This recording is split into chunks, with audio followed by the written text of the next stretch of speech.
Hello and welcome back to the Simplifiers podcast, where we take topics in work and life and simplify them.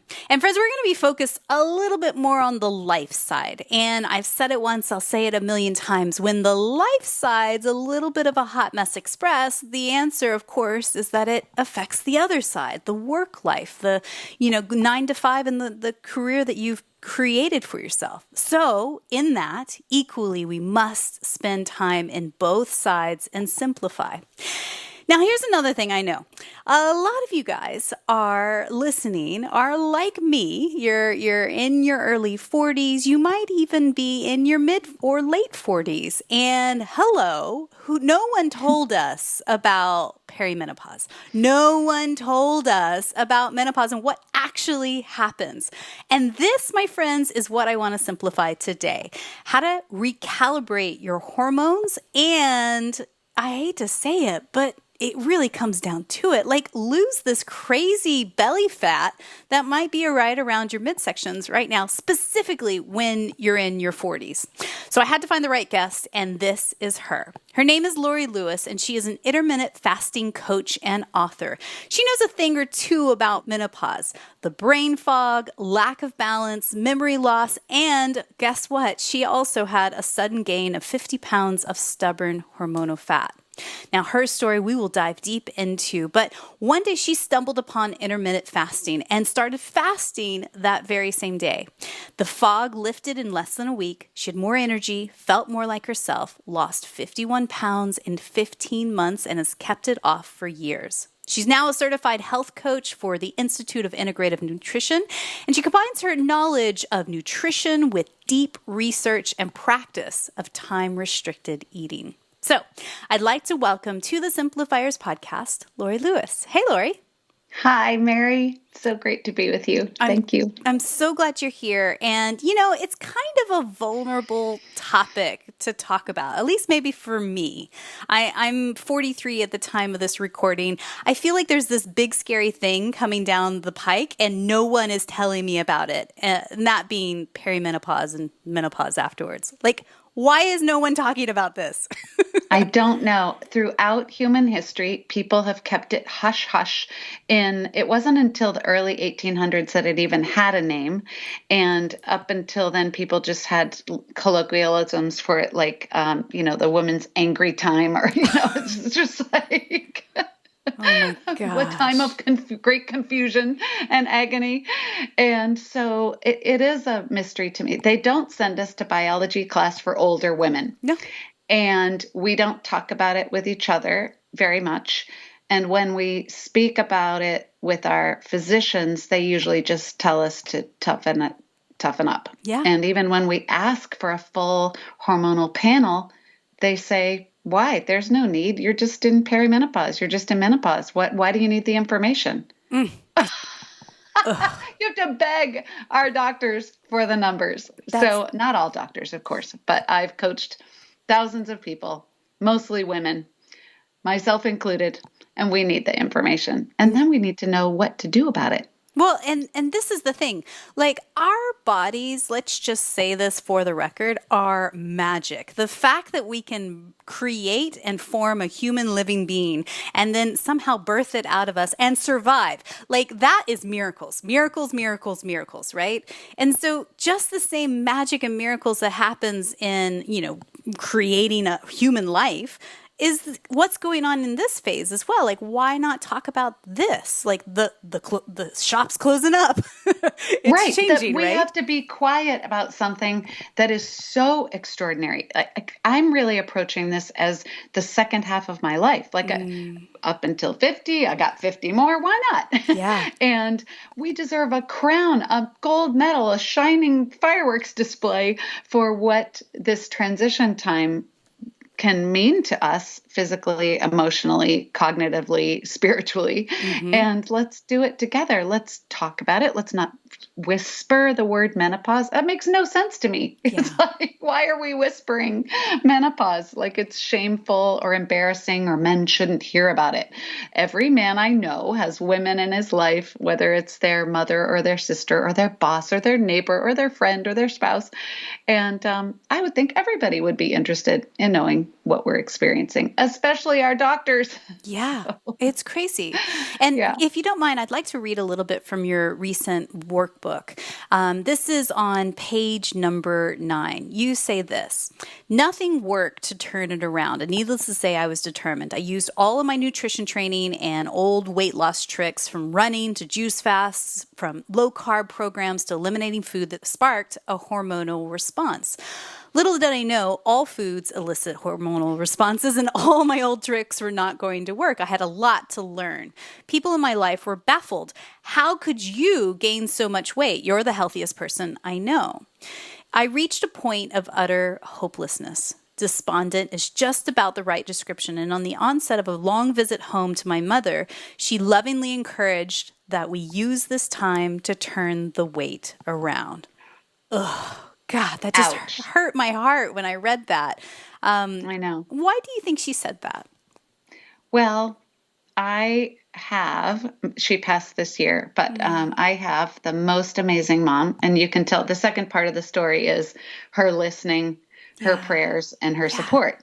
But she is a good, caring mom, and she could see that I was suffering. And in her world, she was just like, let's just tighten up your eating. Let's just get you out running some more. And I'm like, those words, what my mom used to always say too when I would come home. And we can't stand hearing these things from our moms. Yeah. Mom-daughter relationships can be complicated. But she would always comment on my hair. She would say, "Can we talk about your hair?" I'm like, "No, we can't talk about my hair." Yes. No. Yeah.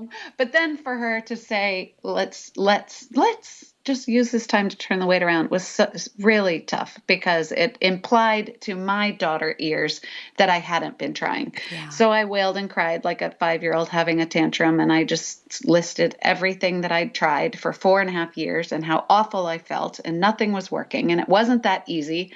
And I just about given up, like, maybe it's true that it does get all downhill from here. Like, I'm supposed to just resign to it gets foggier, heavier, more confusion, like worse forever, more medication Yeah. forever. I No. no. Hard no. Right. Now, there is an assumption, which is icky, that women of a certain age who do gain weight have kind of let themselves go, which made it compounded the suffering, because I Yeah. was like, I didn't, air quotes, let myself go. Like, you know, Mm-hmm. it just happened to me. Yeah. And when it happens, it is indescribable. It's like being taken over by an alien or something, and you feel like not like yourself. It's disorienting. And for sure, this doesn't happen to this degree to every woman. Yeah. So there isn't some set pattern. There's a list, but then certain things happen to different people and in different times. Like in perimenopause, it took my brother saying to me, because there was a long period where I just had a hard time getting out of bed, Mm. and my covers over the head, and he said, isn't, like, I wasn't returning people's calls, and I wasn't myself. Yeah. And he said, isn't depression part of menopause? And I was like, I don't know. How Yeah. do you know that? Yeah. Yeah. So let's talk about some of those early warning signs that you might be moving into perimenopausal, which of course is the beginning part, right? To menopause, which is like the fabulous part 2. So talk to me some of the symptoms people might experience. Well, the title of my book, the subtitle is Intermittent Fasting for Women 44 to Forever. And I picked Mm-hmm. 44 because that's the age that I woke up in the middle of the night and I was sweating up a storm in my brain. The first thought I had was, oh my air conditioner is broken. Well, the Yeah. air conditioner was not broken. My hormones were whacked. That was Yeah. the beginning, right? So I think that what a woman can do is late 30s, early 40s, just know it's coming. Like when we're 10 or 11, we know we're going to get a period. For the most part, Mm. if we had adults who taught us, right, what's happening. Mm-hmm. But adults do teach girls about that their puberty and their periods are coming and what to do about it, right? For the most part. And so if we know it's coming, if we've read a list of symptoms. Yep. I know it's no fun to, oh my gosh, all the vaginal dryness, it's like And drop so the much more. libido. Ta-da!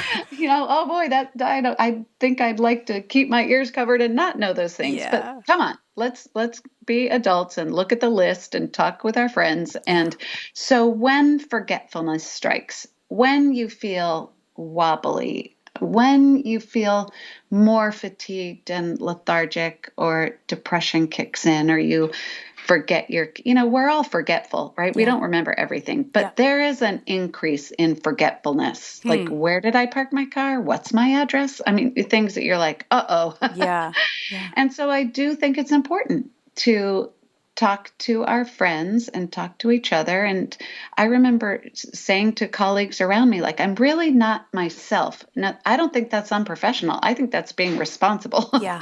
I'm forgetting things more. So I'm trying to put structures in to mitigate that. But, and I also have learned in my own experience and with my friends and now my clients that because we in our society, and especially as women, have been under so much stress and so much pressure for so long, sleep deprived, eating ultra processed food and refined sugar, eating on the go, never sitting down, never pausing, late 40s is when our body is about to hit this big hormonal shift, Yeah. menopause. And in many other areas of health, the body is like, time out. I can't take it anymore. And so perhaps in your life, Mary, you know of women who in their 40s, late 40s, early 50s suddenly have Hashimoto's or a thyroid issue or other autoimmune or chronic fatigue or adrenal fatigue. And so it's such an important turning point that I love when women in their late 30s and 40s are like, oh, this is an important time to really start taking great care of my body. And things that we could do in our 20s and 30s, we probably shouldn't be drinking coffee all day long anymore. We could probably curtail the alcohol. We could probably treat sugar as a special treat, not an everyday thing. There are things that we know to do. Now's the time to do them. So, and I really appreciate what you said there of talking to your good girlfriends or colleagues even, and just going like, hey, are you seeing like shorter menstrual cycles? Are you experiencing joint pain? Some of the other symptoms you had listed in the workbook were like frozen shoulder or incontinence, irritability, dry hair, brittle fingernails, any of these things that might be popping up that are like, that's weird. That's new. I don't remember having that. But having that conversation with other people makes it a safer space to like go, oh yeah, me too. And you go, oh, I'm not doing this by myself. Like we're all in this together. Let's figure out some solutions or a coach or a workbook or otherwise that can really help us shed light on what in the world's going on here, right? Yeah, solidarity and communication, and then getting information and finding out what others are experiencing. So many women are in their mid 40s and they're like, oh, I skipped a period. Or a lot of women haven't had their period in forever. So they're like, I don't know, right? But it's upsetting if someone skips a period, of course. And I'm like, wait, well, how old are you? You're 47. Well, that would be normal. Yeah. Yeah. Yeah. And Well, can you I'm surprised that doctors don't, that when you hit 40, that there's a whole series of information that a physician would provide. And I'll say to clients who are 47, 48, when did you have your last lab work? And they'll say last year. And I'm like, well, did your doctor talk to you about perimenopause and menopause? And they're like, no. yeah, it's crazy. What were you going to ask? I'm sorry, I interrupted you. Yeah, no, I think it is absolutely bonkers. And again, while you're here, like this is it. This is our chance to really simplify it down and help guide women all around the world to, have a vocabulary, if you will, to ask the right questions when they go see their doctor next. So talk to us about the hormonal shift, the exact thing that's happening in your 40s and 50s. Like it's specifically your estrogen, progesterone, and testosterone, right? What's going on That's right. there? That's right. So, up until you move into perimenopause, you're premenopausal. So basically every woman most women before their late 30s or early 40s, pre-menopausal, no signs of menopause. Then you shift into perimenopause, which is really at the end of our eggs. When we're a tiny little baby in our body, we get all the eggs we're ever going to get. Men are the opposite. They just keep making sperm. We have a limited number. Yeah. And so when we go into perimenopause is when the body is like, oh yeah, we're starting this shift. And that can be anywhere from 3 years to 15 years. Yay. And so, yes, as you said, it is a combination of shifting between estrogen, progesterone, and testosterone. It's closely linked to cortisol and to insulin. So we have over 80 hormones. So when people say my hormones are whacked out, they usually mean estrogen and progesterone, but we have over 80 hormones they're little chemical messengers in a network, a hierarchy of communication. They all have their own jobs, and some are more important than others, like insulin and cortisol. But then there's oxytocin, which has us feel lovey, warm, happy feelings and connections with people or pets. Yeah. So in perimenopause and then menopause, when our ovaries are cranking out fewer and fewer eggs, estrogen and progesterone and testosterone start to flip and shift. And requesting from our physicians the hormone panel, and then looking at those numbers and comparing them to what normal should be, and then working with a physician on bioidentical hormones or hormone replacement therapy. Everybody has different opinions about that. So each person really needs to research for themselves what it means and what their doctors recommend. And then, like I said, it's time to look at eating in an eating window, which is intermittent fasting, like keeping insulin low, keeping cortisol low, tapping into our fat stores, getting like high energy of eating in a consolidated time frame, which matches the design of human beings, especially as we age. Throughout human history, that we have had periods of food and no food and food and no food. So keeping insulin low, tapping into our fat stores, eating in an eating window is especially important and helpful for a woman over 40. So And there's then, so much there. Let's yeah, pause and unpack what you just said there, because I think it's really important. Side note: if you are listening to us right now, at any point you can press pause in your podcast player, and go to our show notes over at thesimplifierspodcast.com. So everything that Laurie is talking about, you can find links and resources right there. How to get to her website, find the books, all the things. So don't panic, because you said a lot of really technical medical terms there, and I just want to make sure to put that in there as a pause. You talked about bioidentical hormones. Was that it? Did I catch that right? What is that specifically? they are compounded hormones that are made in a lab. And depending on the country you're from, people in the UK tend to prefer hormone replacement therapy. People in the US it's controversial and it's confusing. Yep. And so again, this is something to talk to your doctor, to do a lot of research and talk to your friends. Okay. And there are creams and there are pellets and there's so many different ways to take hormones. And the regulations are different from country to country, and the preferences seem to be different from country to country. The quality is different from country to country. But But I am bottom go ahead. line is to stabilize things, right? Like to take hormone Correct. therapy is to stabilize what's going on with these symptoms, correct? Yes. One of the concerns I have is when people are recommending hormonal creams without even having their hormone levels tested. So if someone's like, oh, take this progesterone cream, it's working for me. Well, why would I rub hormone cream on my body if I don't need progesterone? Yeah. So you want to demand, just a tip, if you request from your physician to have certain lab work done and they refuse, or they say why, and you answer it and they refuse, you should say, okay, would you please put that in my file that I asked for that and you refused? Interesting. And then go somewhere else. Go to Everlywell or go to some of these online, get the tests. But be sure to ask your doctor. So then you get the results back. And so I was saying that I'm concerned that people are just taking hormones without knowing what their levels actually are. It's very delicate.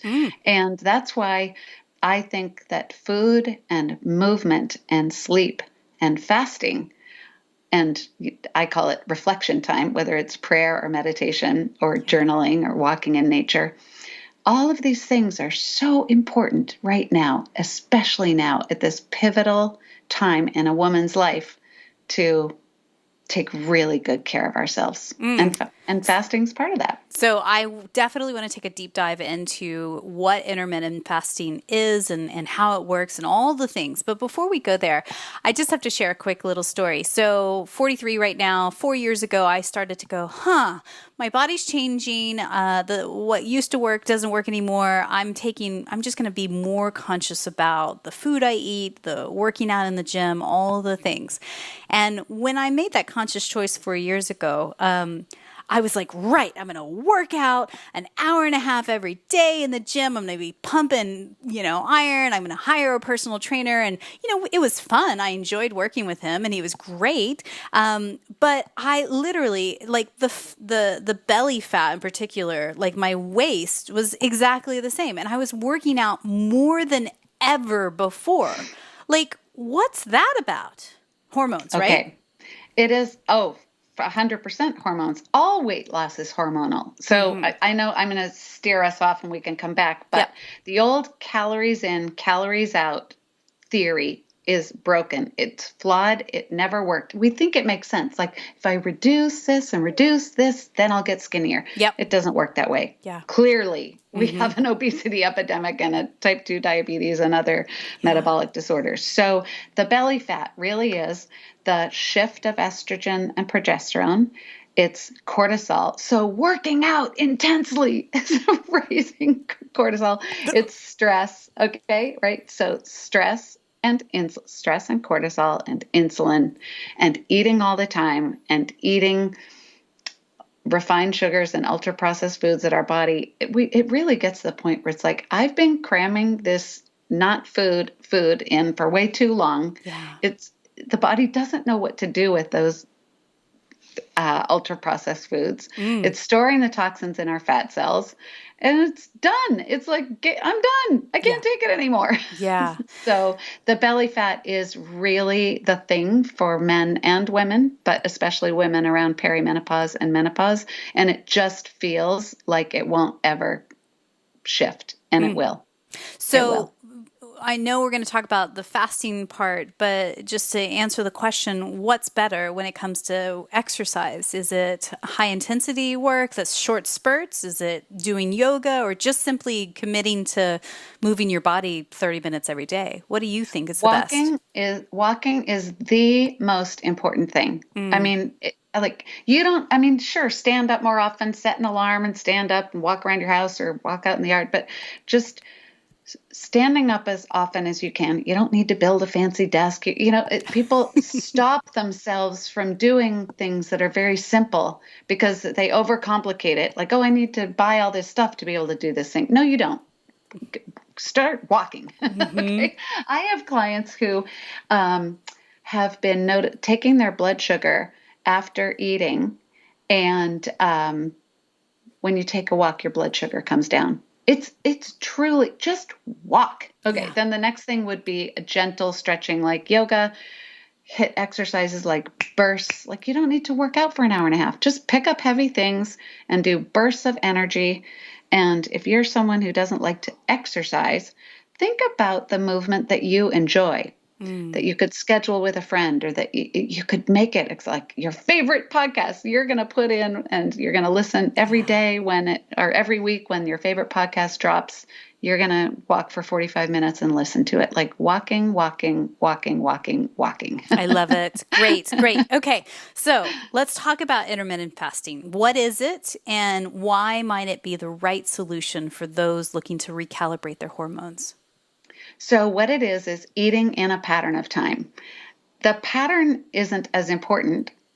What's important is to recognize that this way of eating or living has integrity. What I mean by integrity is not morality. What I mean is it works. It's aligned with, it matches the design of the human body to have food and not have food, and have food and not have food. Mm. But the reason we measure by the clock in our society and with intermittent fasting, why it has a name, and it seems like a thing you're doing, Yeah. is because we have food around us all the time, which is not how it was for our ancestors. The time in recorded history when people had the increased longevity was during the Great Depression. There wasn't a lot of food. People ate one meal a day and they lived longer. Okay. So, if we can consolidate our time of eating, which does include some structure, it includes some practice, because again, food is around all the time and people are eating all the time. We're eating from boredom. We're eating to comfort ourselves. Yeah. We're eating when we feel stressed. We're eating when we're joyful. We're eating when we're crying. We're eating when we're mad. We're eating when we're bored. And we're eating all the time. Yep. And so if we can ease in and create a structure, I love people to just take the 24-hour day, divide it in two parts, the fasting part and the eating part. And it can be 12-12. You can, with a 12-hour fast and a 12-hour eating window, do something radical. Have 3 separate meals in 12 hours. Shrink it to 10, shrink it to 8. And what's important about the fasting, and you can find everything on the internet, okay? Anything, any corner you want to cut, you can find a reason for it, right? But Sure. I practice, and I coach what we call the clean fast. It's very simple. No cutting corners, no adding fun flavors. Save the flavors for your eating window.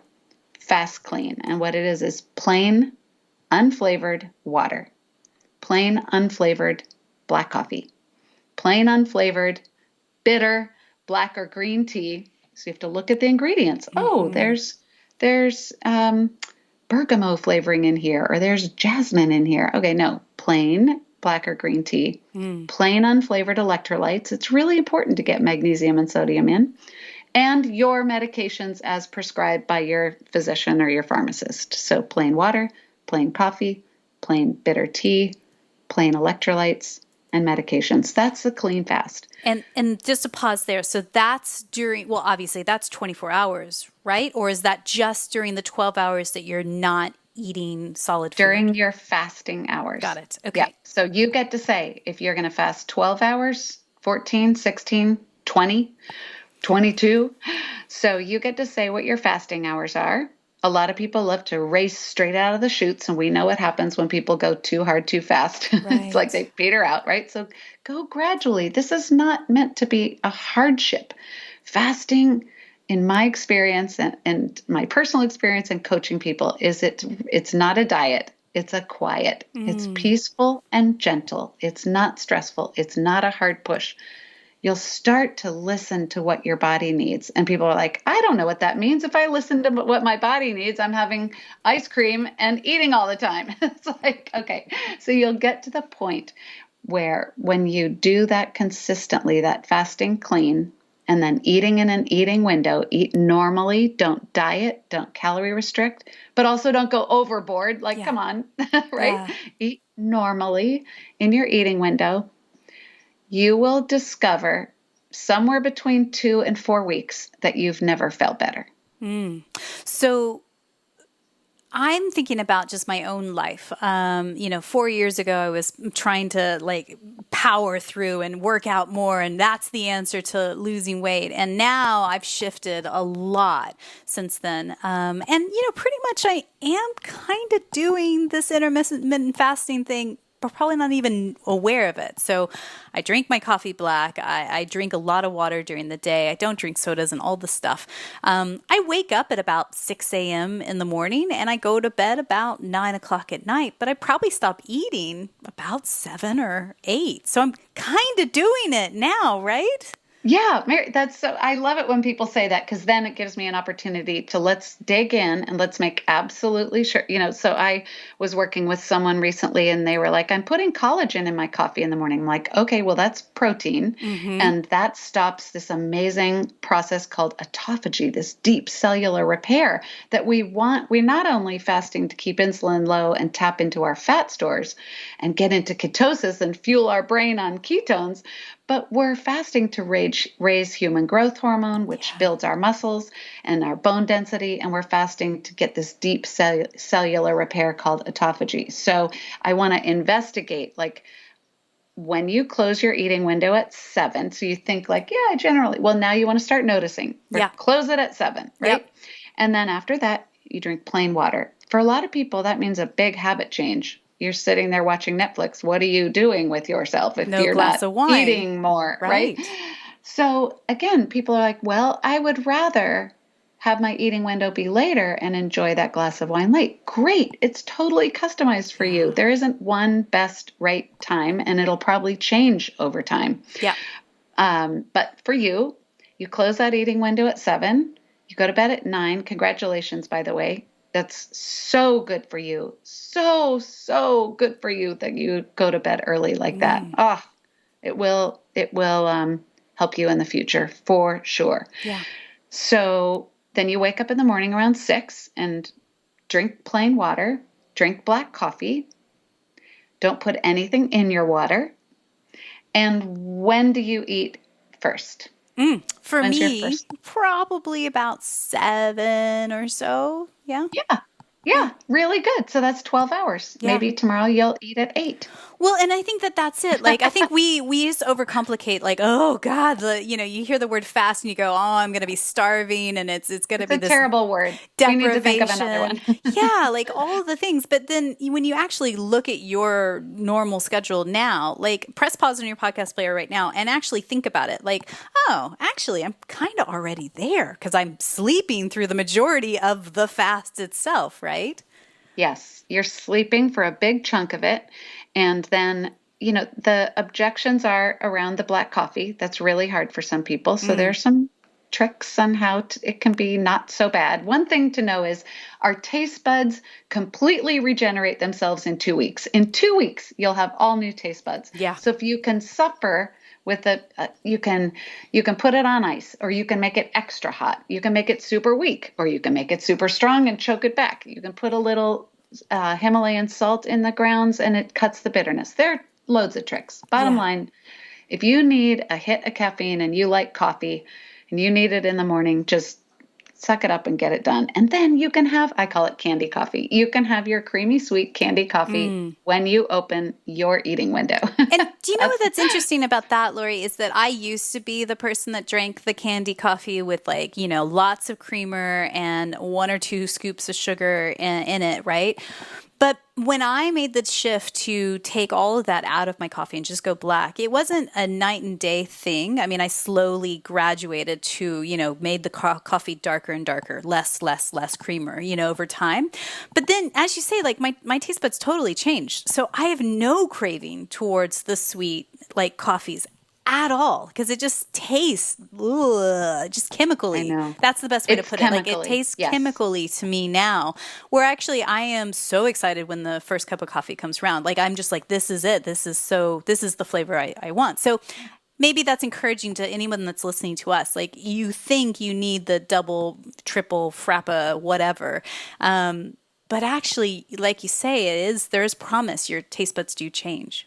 Well, intermittent fasting helps your budget too, because we are addicted to that creamer. And if you can overcome it, it is very chemically. Yeah. And, to go into your favorite coffee shop and just order a black coffee, it sure costs a lot less than the fancy things. Yeah. And so you can move that eating window, just inch it a little later. And of course, people are like, well, I work out in the morning, or I, get to work and I have to be a high performer very quick, straight out of the chutes. I can't be dragging at work. Right. And within a few weeks, people realize they have more energy, they're clearer, they're brighter, they're sharper, more focused, more productive. And just ease into your workouts. Make sure you have those electrolytes. Have a little snack with you just in case. If you feel really awful, you should eat. You didn't fail. You ate. You took care of yourself. Tomorrow's a new day. So whenever you eat, people are like, I went off the rails, or I had a bad day. No, you didn't. You just had a longer eating window today. Absolutely. So I know in the workbook you talk about the 3 phases of intermittent fasting. Can you just give us a quick overview of those 3 phases? Yes. So in my book, it's a workbook, and it's broken up in a few parts. So the first is fast foundation. So in the Mm-hmm. beginning, we're laying the foundation, the physiological information that you need to know, like why it's important, how to deal with naysayers. People will Yeah. say, "Well, doesn't that ruin your metabolism?" Or "That doesn't sound safe." It's like, Yeah. well, all human beings have done this throughout all time. Of course, it's safe. Even up until the 70s, we really only ate 3 meals a day. Up until, I call it, the snack generation started in the Mm. 1980s, where we were told to eat snacks all the time.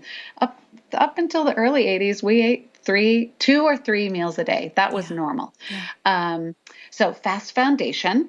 And this is where I set people up to have a notebook and a calendar, and to plan your meals to some degree, because the body loves anticipation, right? Let's say a hunger wave hits you at 10, and you're like, okay, what time is it? It's 10. All right. When am I eating? I'm eating at 12. What am I eating at 12? And you think you might not know the whole meal, but at least you know some yummy things that you're eating. Yeah. That anticipation will calm your nervous system, and knowing, hey, I'm good. This is just a hunger wave. This is just a growling stomach. It doesn't mean anything. It's not an emergency. And you carry on. And then suddenly the 2 hours passed and you are eating later. So that anticipation is wonderful. And so in the fast foundation, period, and the adjustment period, this is where you're getting set up. And then the fast forward is like, let's start. Okay. Everybody should be able to start today. All you need is a glass of water and a clock, Mm. and to Mm-hmm. know what you're going to eat later and be excited about it. And if you don't make it till that time, who cares? You made it as long as you made it. Yay, you. So that's fast forward. And it's just, here we go. We're not doing this thing like, here's how we start most things. We start most things like it's a thing that I can choose to stop anytime if I don't like the thing. Yeah. Like we're trying out a thing. Yep. Well, I liken fasting to sleep. So it would be weird if I called you one day and I'm like, Mary, I heard about this thing. I'm going to try it out. Here's what you do: you lie down, you close your eyes. And like 7 or 8 hours later, you open your eyes and you sit up and you feel better, like you feel refreshed. Do you want to try it with me? I'm going to try it. It's a thing. No, that's absurd. Sleep is imperative. Yes. Now, we don't get enough of it, but if you're getting, 5, 6, 7, 8 hours a night, you're sleeping enough. And so I liken fasting to sleep. It's imperative. It's not a thing you're doing to find out if it works for you. You can guarantee 100% it is working. When you're Mm. pausing from eating and you're fasting clean, you're giving your body a digestive, metabolic, and hormonal rest. Yeah. Your body is like, oh my gosh, we've been waiting for this forever. And people report, they're like, really, within 2 weeks. First of all, they say it's not as hard as I thought it was going to be. And second, they say, okay, the fasting is easy. I feel really good. No problem. It's the eating window that's my problem. And that's when we shift focus. It's like, you got the fasting handled, you're fasting clean, you feel great, you have good energy. Now let's shift to what you're eating. So that's the whole fast forward mindset Yep. and process.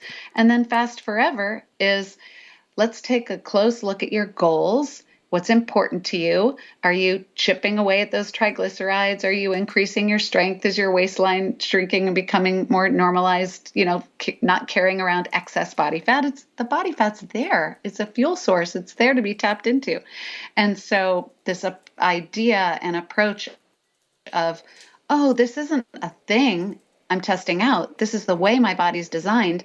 And how can I keep this going with life, with vacations, with work, with family, with challenges, with emotions? How do I keep this going? And that's the fast forever. Mm. Thank you so much for simplifying that down. And if you guys are curious about what Laurie is talking about here, I highly recommend checking out her workbook. It's called Celebrating Your Vibrant Future, Intermittent Fasting for Women 44 to Forever. It's co-written with Kim Smith, and it is an absolute freedom book that gives you a roadmap. It gives you a plan to follow to help you try this and see if it delivers results, if it changes the symptoms you're feeling. It changes your life. So I highly recommend checking that out. You can find that online at Amazon or wherever books are sold. Also, her website is fastforwardwellness.com. Now, Laurie, I have a few questions as we wrap up. And thank you again. You're such a breath of fresh air and so much knowledge here. So I really love having this conversation with you. So Thank you. tell me, what's one book or blog you're reading these days that's either inspiring you or poking holes and challenging your belief system? Well, in all of my reading, I love fiction. I love reading science and about how the body works. And I love motivation and inspiration and spiritual ideas. Yeah. And so the book that I'm excited about that I just got is, and I'm a big Martha Beck fan, is called The Way of Integrity, Finding the Path to Your True Self. And I really incorporate these ideas in my coaching because I believe, and I've experienced for myself and witnessed in others, that fasting can really be a spiritual awakening and spiritual practice. There's a reason that all meditation, religion, and spiritual traditions include fasting because it quiets our thought. And in that quiet, people get to know themselves more clearly. Beautiful. And it's beautiful. So Yeah. I'm excited to dig into Martha Beck's new book. Great. So if you guys are curious about that book, again, you can find it over at the show notes. We'll link it up there for you, thesimplifierspodcast.com. So tell me, who's one person in your network, somebody that you know personally, you just feel is up to brilliant things? We could shine a spotlight on them, and who knows, maybe one day we'll have them on the podcast. Oh, okay. So my close friend and client, Misha Rubin, he now has started up his own coaching and programs. It's called the Deep Leap. And he has created and designed, in this quiet of COVID. Well, he has 3 kids, so I don't know how quiet it was. But this shift of COVID time, when our time out, where he's created this methodology to have people who are successful and mid-career who are like, this is not satisfying. This is not my calling. This is not doing it for me. Have this transformational program to discover a self-discovery of what is possible now. And it's so inspiring. I love it. Well, we will link Misha up in the show notes as well. If you guys are curious about what he's up to, you can click over there and check it out. So you can also find in the show notes Laurie's social media handles and all things, but I really encourage you to go over to her website. Again, that website is fastforwardwellness.com, and you can actually download a free checklist on how to actually begin intermittent fasting. So you don't have to figure this out all on your own. Just go to the website, click and download the checklist, and you are well on your way to learning and simplifying. And I think that's it. The bottom line is that intermittent fasting, it sounds, and I'm already kind of doing it and I didn't even know, but it's truly about simplifying your life, your routine, your grocery list, your everything, right? 100%. There are 2 parts to every day, the fasting part and the eating part. Yeah. Keep it simple. Don't overcomplicate it. Eat and fast. And the fasting doesn't feel like a deprivation. Yeah. It feels like a really nurturing time where we're brighter and sharper and feel like we're flourishing. So I believe gratitude and simplicity go hand in hand. Tell me, what's one thing you're grateful for today? Oh my gosh, my heart is always so full with gratitude. What am I grateful for today? I started a new group program today. So I teach live on Zoom, and I'm really grateful for the courage and the courage that people have and the trust that they've given me. Yes. And I don't take that lightly. It fills me up. Yeah. I love it. Fastforwardwellness.com is the website. My last question for you today is this.